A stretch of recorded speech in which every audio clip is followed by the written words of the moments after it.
je m'appelle Eric Daché. J'ai suivi une formation suite à une reconversion en maraîchage biologique. Donc j'ai été agent de sécurité pendant près de 25 ans, à surveiller tous les produits que je déteste, en passant par tous les hydrocarbures jusqu'aux produits phytosanitaires. Et j'ai voulu suivre ce combat du coup en mettant les mains dans la terre, pour avoir découvert cette passion dans mon jardin potager. Et je me suis dit, bon, on va se lancer à grande échelle. Donc une formation SIL sur le lycée agricole à Yvetot. Et à la suite de ce diplôme, je suis parti à la recherche d'un endroit où m'implanter. En fait, c'était tout simplement un coup d'audace. Je cherchais un endroit où m'implanter, soit en tant que jardinier maraîcher, ou tout simplement une petite terre sur laquelle implanter une petite exploitation.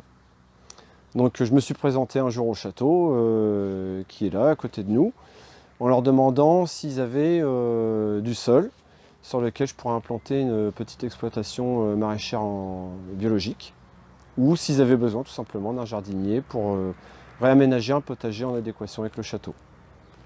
Et donc mon projet leur a plu tout de suite, j'ai visité les lieux, et puis ma foi, coin idyllique, on a signé un bail.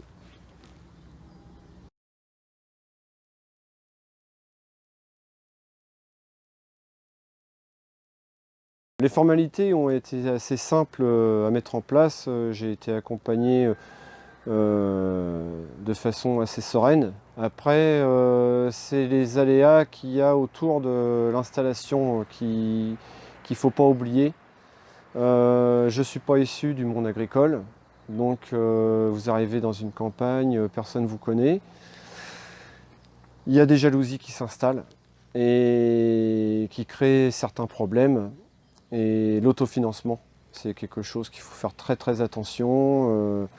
Quand vous vous installez en maraîchage biologique, on vous vend beaucoup de rêves, notamment de la part de la Chambre d'agriculture, mais on ne vous dit pas que vous allez rencontrer plein de problèmes en fait. Est-ce que vous pouvez citer des problèmes? Le problème, j'ai eu un problème de voisinage. J'ai été dénoncé sur le fait que j'avais retourné une prairie et que j'avais pas fait de déclaration auprès des bassins versants. Euh, Ça a été le cas, effectivement. J'avais pas fait cette déclaration-là, mais je n'avais jamais été mis au courant qu'il y avait D'accord, il cette vous manquait démarche-là des à infos, suivre. ouais. Donc j'avais Par bien contre, mes autorisations. vous aviez Voilà. votre Donc autorisation j'avais mon d'exploiter. autorisation d'exploiter, émise par la sous-préfecture de Seine-Maritime.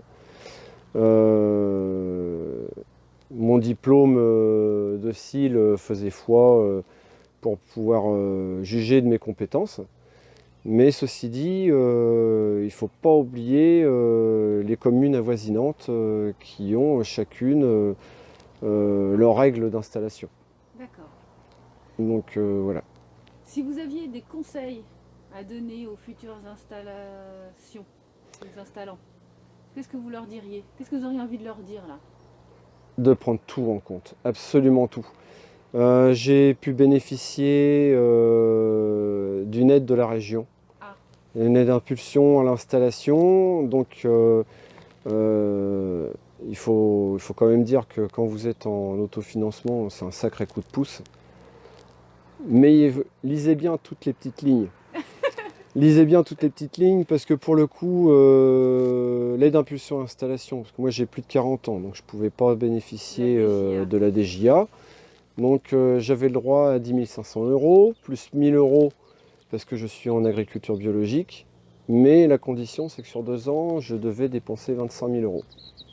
Ah ouais. Faites attention à tout ça. Là, j'ai presque bouclé mon budget.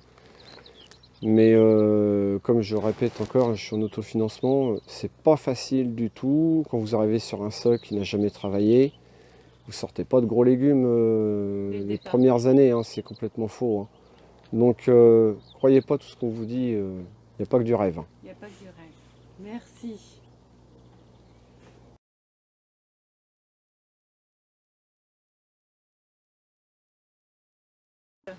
Donc le choix des fournisseurs, en fait, j'ai voulu me simplifier la vie pour démarrer sereinement et j'ai pris un gros fournisseur qu'on m'avait conseillé.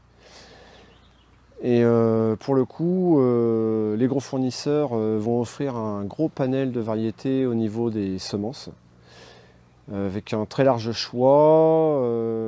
Ils annoncent des compétences de suivi, de conseil sur les itinéraires de culture.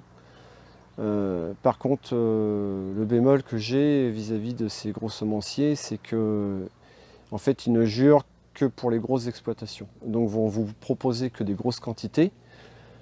Et pour une exploitation comme la mienne, où je suis en extrêmement petite surface, les gros sachets de graines ne durent pas le temps, n'ont pas la durée germinative réelle de chaque variété. Et pour le coup, vous allez acheter un gros sachet de graines qui va être périmé très rapidement et que vous ne pourrez pas exploiter. Donc vous allez payer une graine plus chère Ouais. par rapport aux petits semenciers.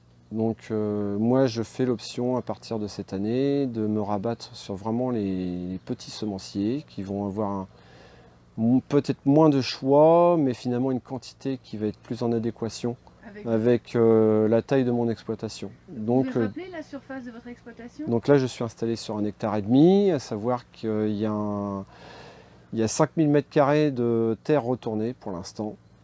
Et j'ai une partie aussi qui est en herbage avec mes ânes, où là je commence à cultiver en agroforesterie, et là où on parle maraîchage sol vivant. Donc c'est des parcelles qui vont être enclos et mises hors de portée des ânes.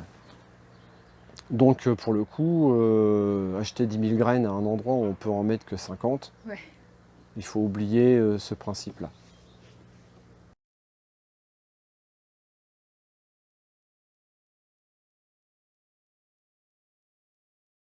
J'ai un jour de marché par semaine dans mon village et 2 jours de vente sur place. Sur place, je propose les légumes au détail et sous forme de panier. C'est un principe, un procédé qui plaît aux gens, qui marche bien. On récupère son panier, on s'en va. Sinon, je vends également des fruits, des arbres fruitiers qui étaient déjà en place sur l'exploitation avant mon arrivée. Et le principe de la vente de ces fruitiers-là, puisqu'ils ne m'appartiennent pas quand même, ils appartiennent au château. Donc les recettes de cette vente, je les réinvestis sur l'achat d'autres fruitiers que je remets en place dans le champ pour pouvoir transformer le champ en agroforesterie. Et aussi, comme c'est un lieu que je veux qu'il devienne ludique et un lieu de promenade, l'argent des fruits va servir également à l'implantation de tables de pique-nique, de mise en place d'hôtels d'explication sur des plantes médicinales, par exemple. Et c'est un procédé qui a plu aux propriétaires du château.